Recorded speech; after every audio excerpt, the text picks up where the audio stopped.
we have a tremendous reverence for life. We fight so hard as veterinarians to preserve a pet's life, and we know all life is valuable. So I just want people to think about their own life. When we think about physical and emotional well-being for pets, we need to keep remembering physical and emotional well-being for our team members and for ourselves as well.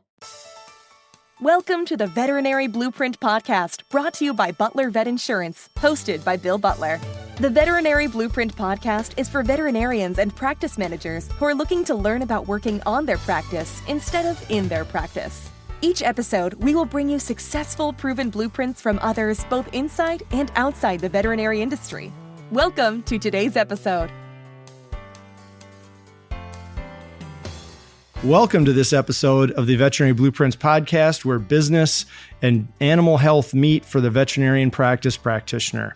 My name is Bill Butler. I am your host of the Veterinary Blueprints Podcast, founder of Butler Vet Insurance, and I'm very excited to bring you another episode of the podcast. We have a very special guest on this podcast. Needs no introduction, but I'm going to try and give him a really good one anyway. Dr. Marty Becker, founder of Furry. He's been a veterinarian for a long time. We'll get how many years from him, but he is considered America's veterinarian. He's written over 23 books, been the house practitioner for Good Morning America, traveled to over 93 countries, and now passionate about bringing fear-free to the world. And so we're just honored to have Dr. Marty Becker join us today on the podcast. Welcome, Dr. Becker.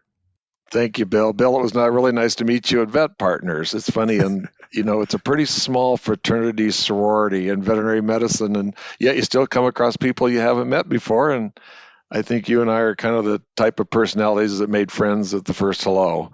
Yeah. So we were at a conference that we were at Kansas City for Vet Partners, and then Fetch Kansas City bumped up in the back end of that, and you were receiving a achievement award.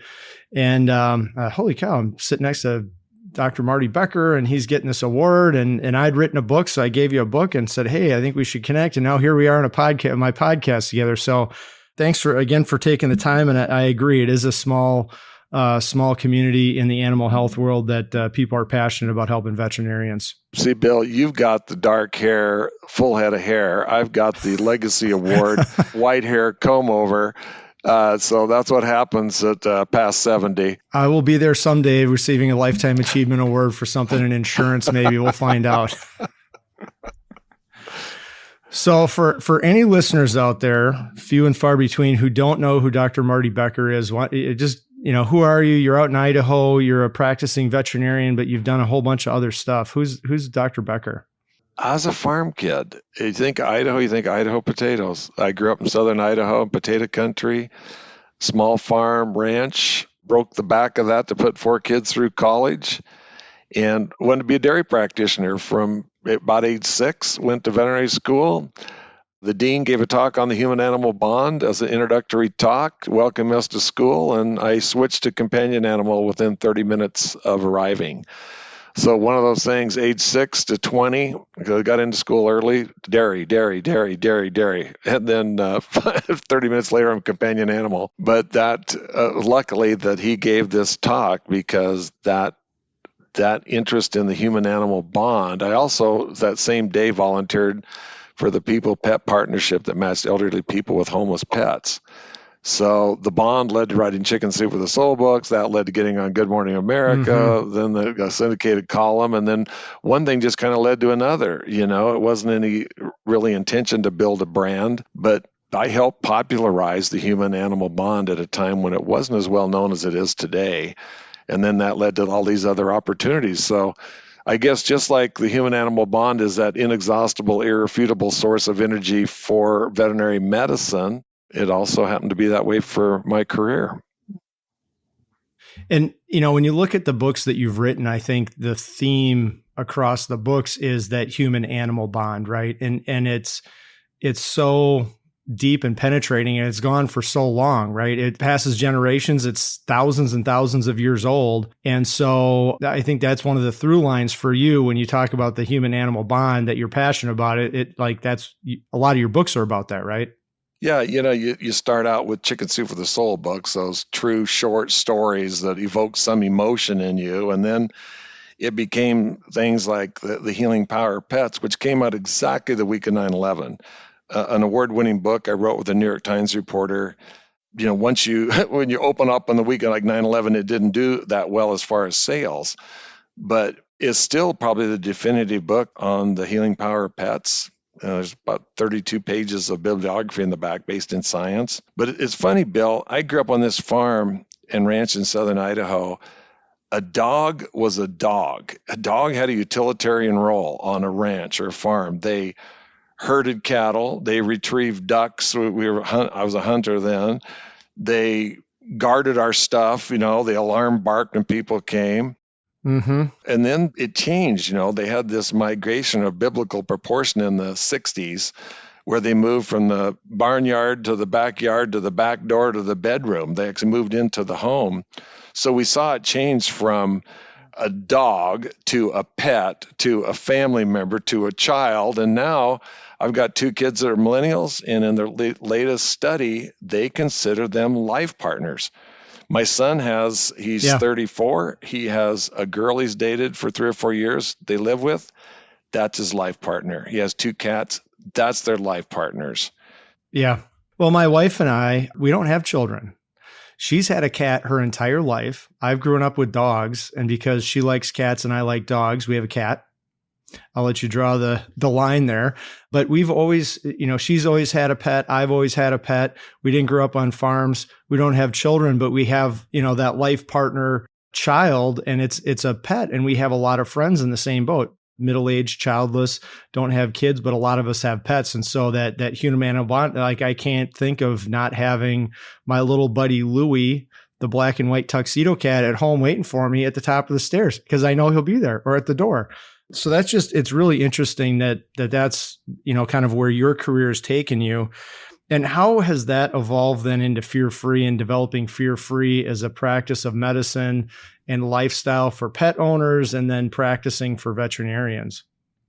God, that's funny how that started. So it's 2010 in October, that's I forgot 15 years ago. And I'm at a conference, and I'd given the keynote the day before, and a board of veterinary behaviorists named Karen Overall was up front, nodding, smiling, eyebrow flash. Like I'd look at Karen every once in a while thinking, oh, this is going well, and so the next day she's giving the keynote. I better go and, show some support for her. I was sitting in the back of the room. I've always sat in the back of the room, clear since I was a little kid. Anytime I could get in the back of the room, that's where I wanted to sit.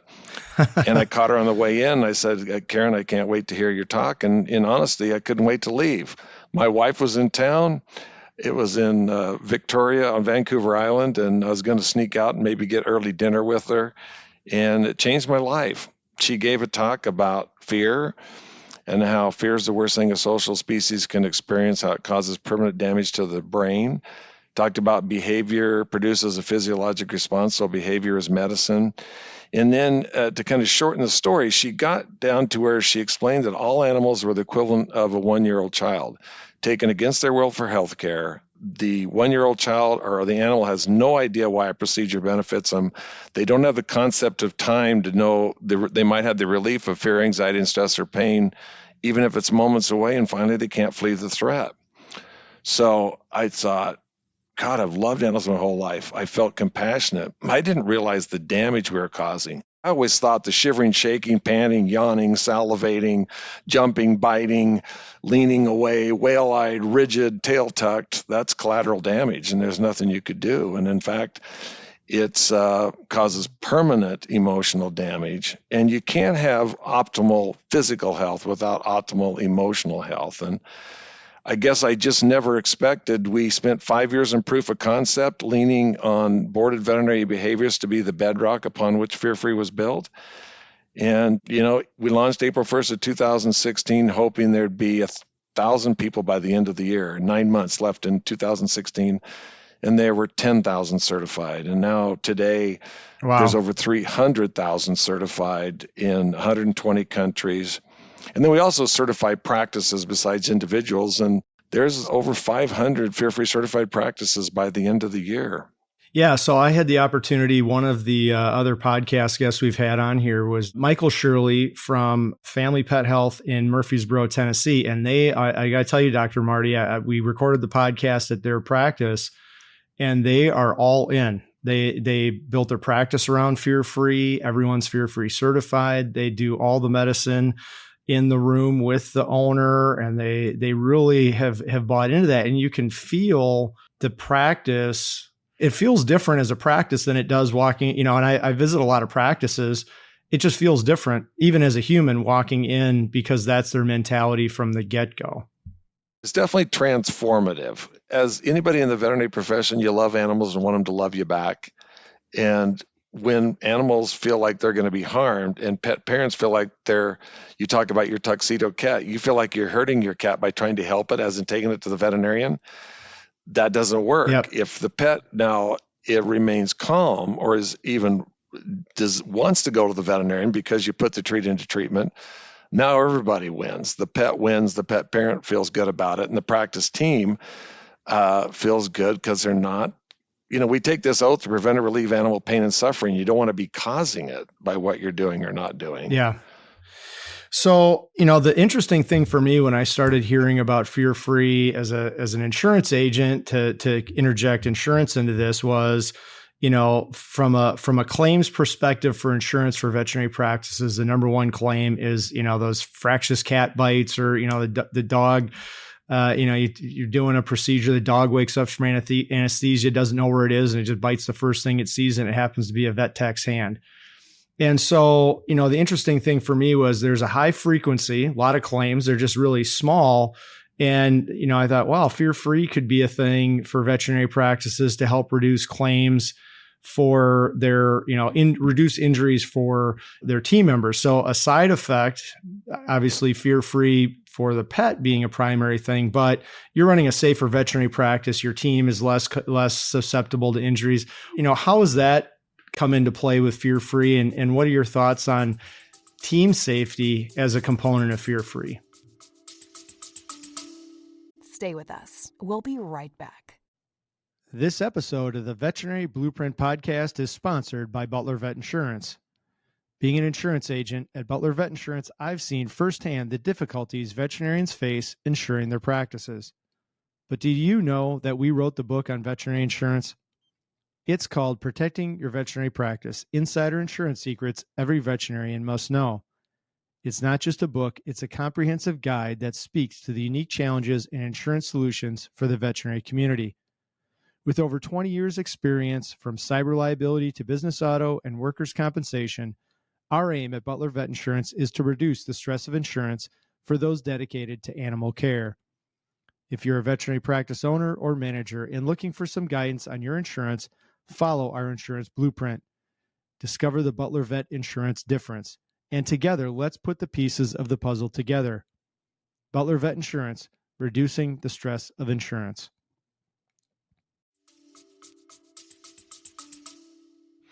Oh, I think it's something we have to be put front and center is team safety.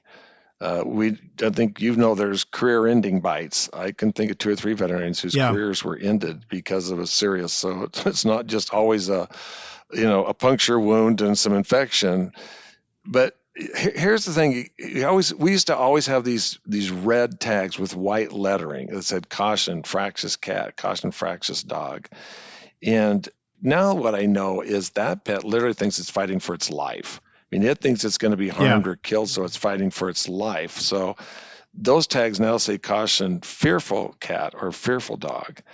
And that means you're looking to how do we remove or reduce the triggers that cause it. If we can't, like a lot of pets come in, you don't know. It's almost like when you get a pet from a shelter, it's like going into a movie that's half done. You don't know everything that's happened in their past, so we use a lot more pre-visit pharmaceuticals. But what was anecdotal now, Banfield, the pet hospital, did a really good study for us. They saw over a 50% reduction in injuries comparing practices that were fear-free certified in the same area, the same metro as ones that weren't fear-free certified. And there's a study coming out, I don't know when the release date is, but the veterinary schools of Georgia, Tennessee, and Illinois showing the decrease in injuries, dramatic decrease in injuries with fear-free.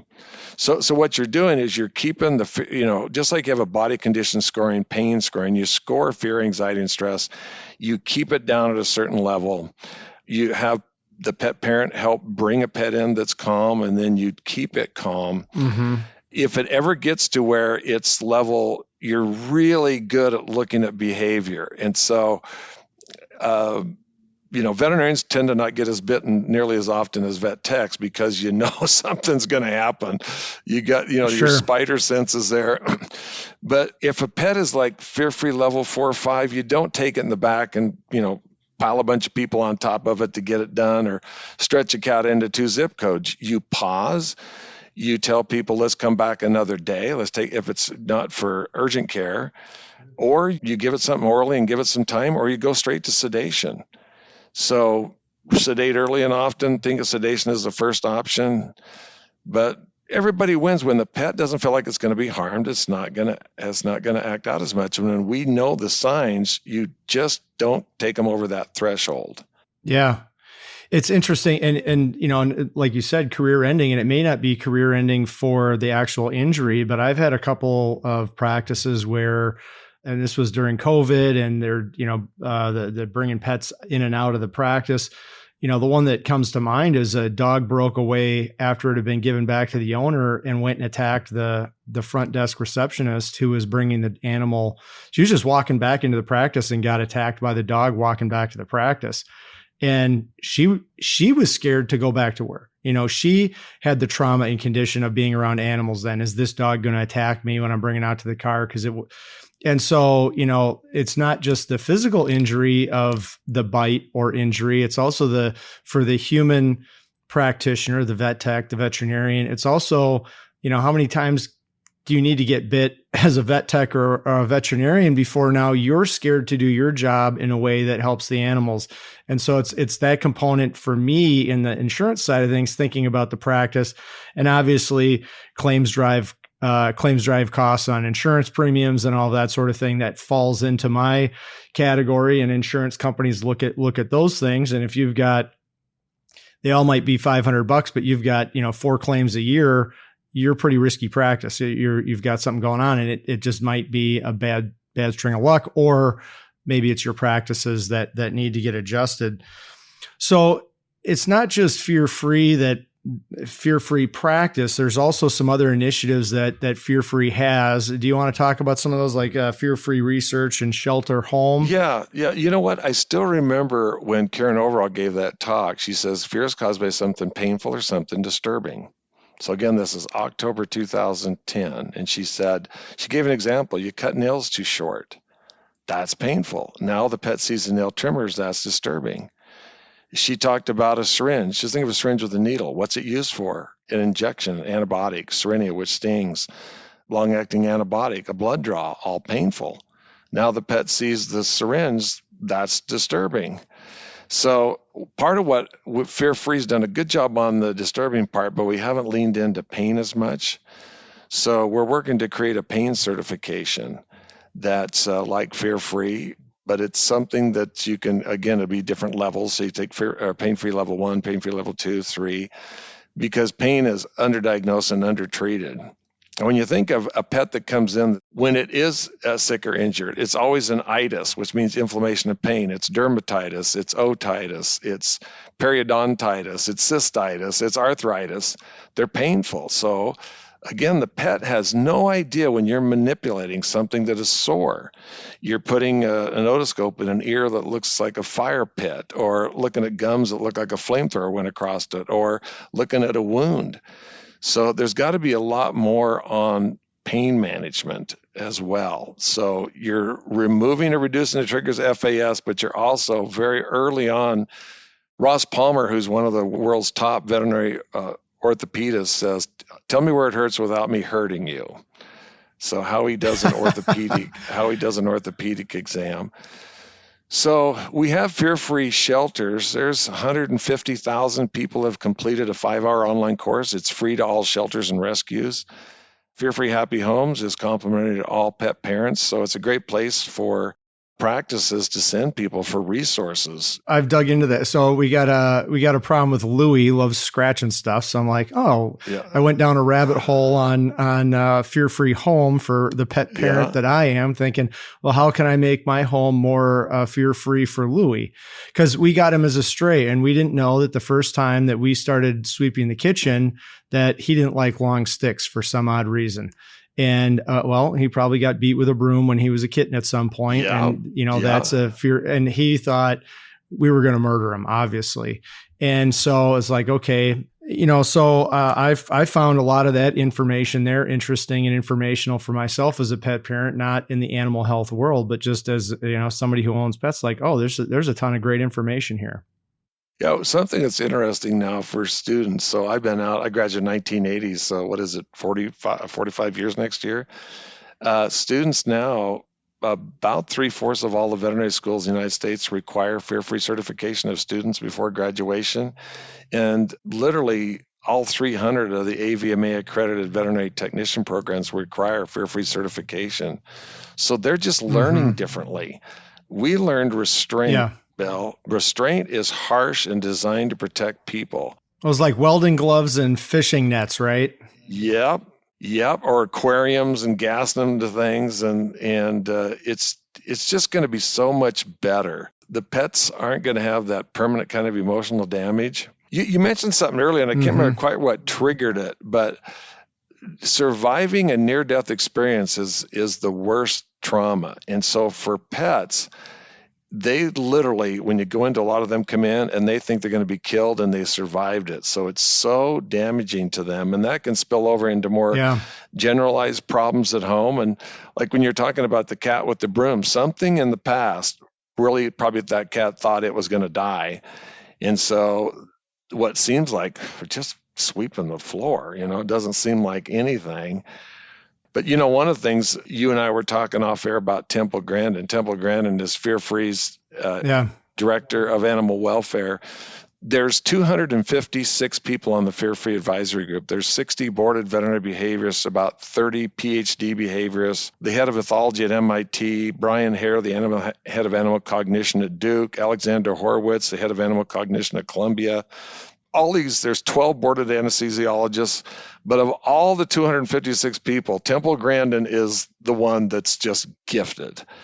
And we've been lucky enough to get her into companion animal practice too. And to just see, I still remember we spent 2 days in a companion animal practice, and Temple said, all animals' number one fear from birth is a fear of falling. So what have we done over the past in veterinary medicine? Hey, let's lift them off their feet and put them up on an elevated slippery table. And she just sees things so differently. We see a shiny floor that's clean. They see it looks like ice, looks like it's going to slip for them. So you're seeing practices designed differently. So there's interesting, because you did some tours and you actually recorded those, and Temple talking about witnessing the practice. I did watch a couple of those in advance of our time together. And I did hear her as a keynote last year at the Minnesota Veterinary Medical Association. And she said, animals think in pictures. And so they see a picture of something one time in their life, and it's freeze framed like that. So they see, ice or slippery floor, and they see the thing again. They don't rationalize, well, this is a linoleum floor, not ice. They just see the ice. And so, and when you hear Temple Grandin speak about things, she is gifted, and she does break it down into a non-clinical manner. You just think, well, this obviously makes sense. Why didn't I ever think of this before? As somebody not, Bill, I'll give you a good example. When we were in that clinic, we were in a thing where the dog was on a lift table. You've seen dozens of those. This was an older one. And because it had the screw, it was wobbling. So the dog immediately went into the brace position, like you would, like a sawhorse. And Temple goes, stop. Stop. So we stopped the lift table going up, and she goes, that dog just took a picture of this exam room, and so it saw these, there was two people in white over here. There was these colored cabinets. Over here was a wall with a window in it. She goes, make a note in the emotional medical record. You notice I didn't say medical record, the emotional medical record, to not put this dog back in this exam room again. And the practice owner, the architect that was with me, and I looked at each other. Every exam room was exactly the same. So now you're seeing, again, there's another change. You're seeing practices being built where every exam room is a unique look to it. So, because if that pet has a really bad experience in that one room, you can't just go, hey, we're not going to do the same thing in here next time, right? It's in the brainstem, it's in that amygdala, that little almond-shaped thing that holds all those negative memories. And that's why pre-visit pharmaceuticals are so important. Yeah, and it's a picture of the environment, not necessarily the action that's happening. 100%. And that's why, and this is some other stuff that we've done with Temple now. If you have a pet that has a really bad experience and thing, don't always take them in the front door. Take them in the side door, take them in the back door. I was just in a practices in Spokane, Washington, 2 new practices that have indoor-outdoor exam rooms, and you can enter that exam room from the outside and either never go in there, but it's just funny when you change it. That was the practice in Tennessee that I visited. Yeah. They had outdoor patio practices. So you can actually, and a little bit different in Tennessee than Minnesota where I am, where you don't necessarily want to do an outdoor visit in January, but you could get all of your treatment and care outside on a patio versus, need to bring them through the front door and getting on the scale and the scale at the practice is scary or whatever that might be because they have that picture of the reception desk. Bill, I don't know why I'm 70, so sometimes I think my brain is like the kitchen junk drawer that got thrown on a trampoline. But I am and I say this not to make it be funny. I'm probably, if you look at what people think of a veterinarian as far as diagnostic skills and coming up with an effective treatment plan and a surgeon and a pharmacist and a radiologist and all those things, I'm probably below average. I'm really good with people. I love leading people. I'm good in the exam room, but surgery, ferreting out stuff on geriatric pets with multimodal conditions. Yeah, you probably don't want me. But when I went to Ukraine, so the war had started in February, 2.5 years ago. Okay. I was so upset seeing all the pets that were having problems and the people with those pets that I went over to help in May. So shortly after the war started. And was I going to do surgery on some dog that had fractured its leg or help some cat that was sick and nobody else could figure out? No. But what I knew was animal handling. So I went to 3 veterinary schools, and I also went to the head of the Romanian Veterinary Medical Association, the head of the Moldovan Veterinary Medical Association, head of the Polish. So I was training the trainers, training the people that are going to be there long after I left. But this fits right in with what you do for a living, Bill. People walk up to a pet, and they were coming across the border, stressed pets, stressed people. And people, oh my gosh, look at your dog. What's its name? And they lean forward and they put their hand out in its face and have prolonged direct eye contact. And there was bites. You don't walk up to them. You don't have prolonged direct eye contact. You don't stick something in their face. And you don't lean over them. So all you do is you turn sideways. You keep your distance. You can glance at them if you want to, but call them over to you, and even better yet, incentivize them to come over by tossing some treats, some Hansel and Gretel in them. So if every veterinary clinic in the United States just greeted pets, interacted with pets the right way, but if we were to go into 100 practices today, almost everybody still walks up to them, looks at them, puts their hand out. It's not the way you do it. So we got a ways to go, Bill. We fall into that trap because that's what we wind up doing. So, as we come up to conclude our time here, Dr. Becker, why, I think we've chatted about some reasons why, and, from a pure insurance perspective, if you have a lot of bite claims on your employees, it's probably something you need to look at of what practices we're doing. We talk about it from a safety perspective, but, because it's being taught in schools, why do you think, and why are you passionate about bringing this message to veterinarians and making sure that if there's a veterinarian on the fence, why would you recommend that they invest in this for their practice? So, Bill, I'm good at sales. Again, below average veterinarian, but, I always think about whether I'm selling. My wife's a lot better looking than I am, so I had to sell myself to her 45 years ago. You're always selling something, sure, right? You're leading a group of people in things. You're talking to a potential sponsor, whatever. But Normally in sales, you have benefits over price equals value. And then you look at, well, let's go ahead and address the negative things or the things that are not positive. So here's with fear-free. Number one, it's the right thing to do. We take an oath. That's a sacred promise to prevent or relieve animal pain and suffering. Go back to your oath. It helps that. Number two, a dramatic decrease in injuries. Number three, it's better medicine. The vital signs are more normal. The diagnostic tests are more normal. The exam is more normal because they're not hiding pain and sensitivity and the fight or flight response. It's easier to track, develop, and retain people. When all these veterinary schools and tech schools are requiring fear-free certification and they go out and have 10 to 12 job offers, they want to practice in a place that's fear-free certified. Next, it's very profitable. We've got several years of white papers showing key practice indicators, KPIs, and profitability. And number six, it makes practice fun again.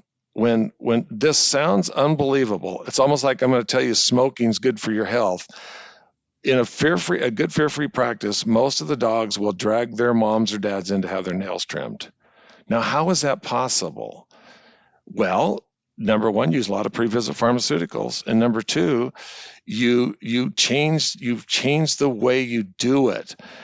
We have not only can you get fear-free certified, but there's 150 hours of race-approved CE. There's a nail trim course that tells you how to do it, and you have tasty treats. We call it putting the treat into treatment, taking the pet out of petrified and put the treat into treatment. But when you're in a place where how many times have you said that? A lot of times. When you have a dog that drags its mom or dad to have their nail trims in, and they go and tell their friends, their neighbors, their coworkers, my dog drags it in there. And for cats, you're not going to have cats drag people in there, but I tell you, most of them are neutral or above. And I can tell you this because in the practice I work at in North Idaho is a good example. 85% of the cats that aren't sick or injured will take a treat. How is that possible? You've got to have low FAS levels and you've got to have really tasty treats. Well, and that's, when I look at the insurance component, it's the majority of claims are coming from, nail trims or the routine. It's the routine stuff. It's not the emergency practice stuff because you're using those pharmaceuticals, as you said, or sedation. It's the routine that all of a sudden, I've trimmed this cat's nails 10 times. And on the 11th time, it destroyed my hand because it felt something. They see what they do, Bill. They don't pick up the signs of fear, anxiety, and stress. That's a good thing. When we in these modules, when you go through fear-free certification, over and over and over, you're seeing images and videos to where you become a ninja at detecting the slightest change in that FAS level. And when you got to stop. And also, there's a lot more pre-visit pharmaceuticals like gabapentin for these cats. Mm-hmm. But you don't, the more you restrain that cat, like if you're stretching that cat into 2 zip codes, you're got a good chance of getting bit. If you do what we call gentle control in the touch gradient with a distraction technique, the cat's going to be eating something, a piece of hot deli turkey or something. And so that's how you trim the nails. Yeah. Well, I really appreciate our time as we wrap up, Dr. Becker. What's one final thought that you would like to leave our listeners with today about, fear-free or the future of veterinary medicine as it relates to your passion and fear-free and what they can do to help run a safe practice? If you don't mind, so fearfree.com will take you anywhere to the complimentary things. All students, vet students and vet tech students, it's free to them. The shelter course is free. But I'd like to talk a little bit about mental health. So I have depression in my family. Yeah. I speak very openly about it. We know there's a big issue with mental health in veterinary medicine. And I've been part of a documentary that's coming out called The Cost of Caring. And they were asking me about something the other day that what I think about, and I always think about this, we have a tremendous reverence for life. We fight so hard as veterinarians to preserve a pet's life. And we know all life is valuable. It hurts us when you see shelters having to euthanize pets or anything. So I just want people to to think about their own life. When we think about physical and emotional well-being for pets, we need to keep remembering physical and emotional well-being for our team members and for ourselves as well. That is an awesome message to end on, Dr. Becker, and I'm glad that you brought that up. And so if anyone wants to reach out, you mentioned the website Fear Free. How can somebody reach out to you or a member of your team if they're interested in? Yeah, drmjb@fearfree.com. They can contact me. If they go to fearfree.com, there's several portals there. They can, if anybody's got questions or needs anything, but happy to have somebody contact me as well, whether it's about Fear Free or just talking about mental health. Well, you're an awesome person to hang out with and meet. You're very entertaining down in Kansas City, and I've enjoyed our time together on the podcast. If you're interested in more information about Fear Free, we'll have more information in the show notes. I know that there's a lot of Dr. Becker and Dr. Temple Grandin have a lot of great stuff coming out in the future, so keep your eye out for that. And thanks for joining us today on the podcast, Dr. Becker. Thank you, Bill. Look forward to seeing you. Hopefully, thinking about this time of year, maybe VMXC, WVC, the big ones. Oh yeah, I'll be. I'm actually moderating some panels at VMX, so looking forward to that. We'll see you in Orlando. Okay, bye, Bill. As always, remember to like, join, and share the podcast with everyone else out there. And thank you for joining us on this episode of the Veterinary Blueprints podcast, where we bring business acumen and animal health together.